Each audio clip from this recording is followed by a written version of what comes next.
Sonia Reichwald had a human valve placed in her heart to keep her alive 18 years ago. But the human valve failed and Sonia had to have a plastic one.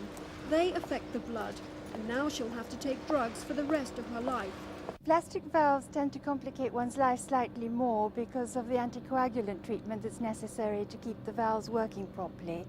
This means that one has to have regular blood tests, and with the actual tablets that one takes, one has to be careful with other medicines that one takes and with the food that one eats or the alcohol that one consumes, and it can just cause an extra hassle in one's life. Doctors agree natural is best, and now the British Heart Foundation and Barclays Bank are sponsoring research to see if more valves could be made available.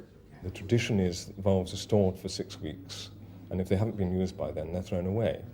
And there isn't really any great scientific basis for this. What we want to do is actually find out whether we can keep the valves for longer and actually put an accurate use-by date on the valves. Using a machine to stretch the tissue, researchers will calculate how much load a healthy valve can take compared to one that shouldn't be used, while at the same time playing polarised light across them to get specific colour readings. Eventually, they hope to have a shade guide that will show at a glance which are past their sell-by date and which storage methods give the longest shelf life.